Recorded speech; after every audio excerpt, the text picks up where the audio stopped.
you cannot tongue yourself out of poverty. The Bible says, and they gave themselves out of lack. You will give yourself out of it. And giving does not begin with having.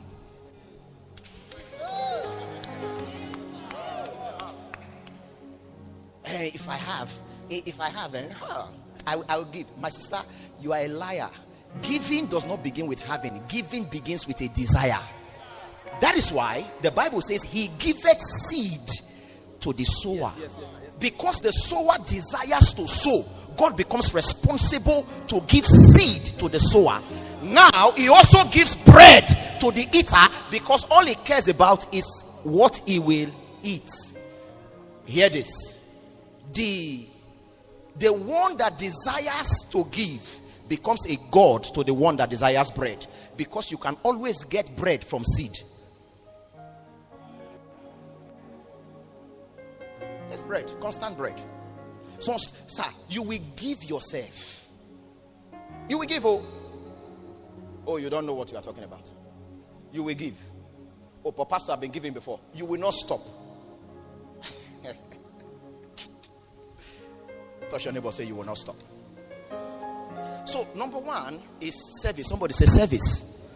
Yes. Stop all this. Oh Lord, look at me. Look at me. God is not unjust that he forgets your labor.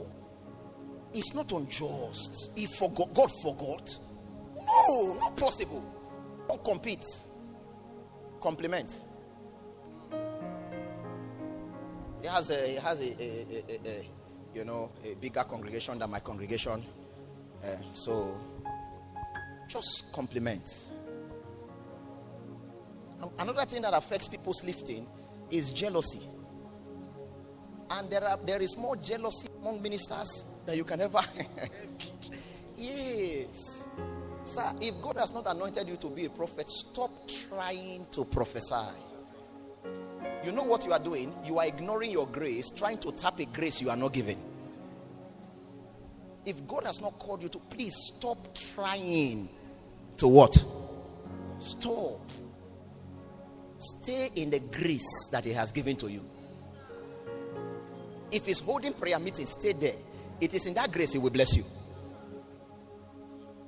It's in that grace. Let me show you something. In service, Matthew, because maybe some of you will say, oh, this man of God has not opened the Bible. So let me open something for you, for those very religious people. Matthew 25.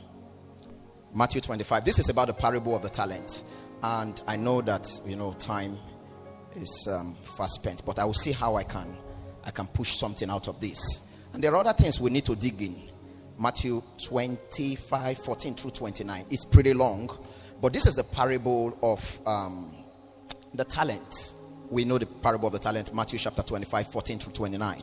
Now, the master was going out and he started giving talents to each person according to their abilities. According to what?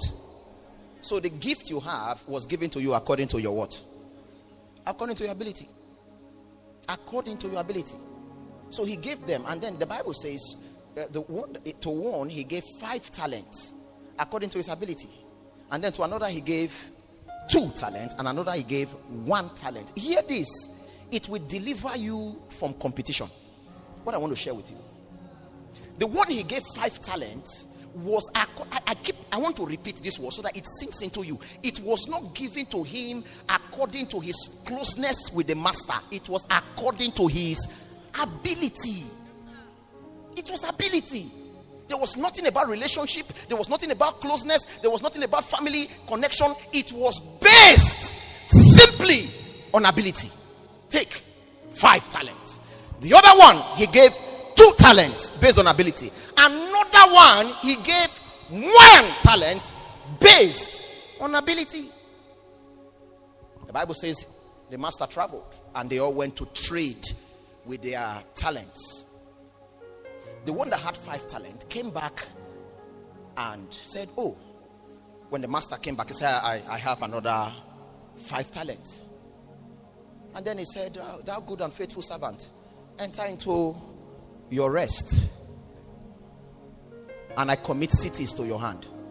Oh wow, 5 talents. Maybe because he had 5 talents, that's why they gave him cities. The one that had 2 said, I traded with my 2. I came back. The same reward. So if the one that had 1 talent traded with his 1 talent,